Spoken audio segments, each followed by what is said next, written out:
When we make decisions focusing only on the immediate benefits, we often ignore the consequences, how those decisions might affect others in the long term. This is the problem with short-term thinking. It's easy, convenient, and, frankly, careless.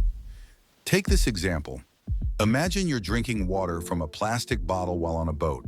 There's no trash bin nearby, and it's far more convenient to just toss the bottle into the ocean rather than carry it with you. In the moment, it feels like a quick and harmless solution, but that single bottle contributes to pollution, damages ecosystems, and harms marine life over time, all for a moment of convenience. Now suppose you're a president with a short term in office. To make yourself look good quickly, you take out an international loan to boost the economy. The economy grows, people praise your leadership, and you leave office as a great leader. But what happens next? The loan accumulates interest, the debt becomes unsustainable, and future presidents are left with the impossible task of fixing the mess.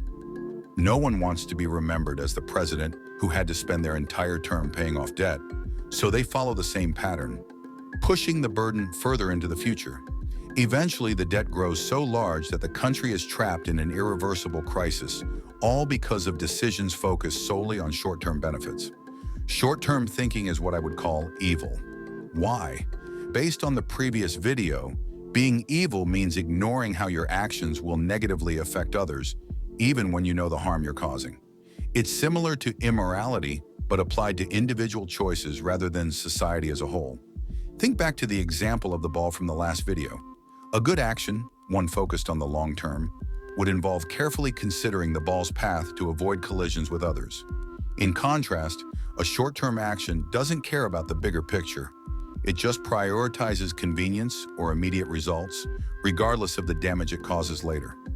This is why decisions driven by short-term goals, consequences, can never truly be considered good. At best, they're neutral, when you don't know the harm you will cause. But is acting with a short-term focus always bad? Not necessarily. Sometimes short-term actions are necessary, like in the example of a company on the brink of collapse that must make immediate decisions, such as laying off employees to survive. While painful, this action is aimed at ensuring the company's long-term survival. Short-term actions aren't inherently bad. The problem arises when they ignore long-term consequences or are driven by selfish motives. Short-term thinking is tempting. It's quick, convenient, and often rewarded in the moment. But when we give in to that temptation, we become agents of evil, whether we realize it or not. The plastic bottle, the unsustainable debt, even the little choices we make every day, they add up. They shape the world we leave behind.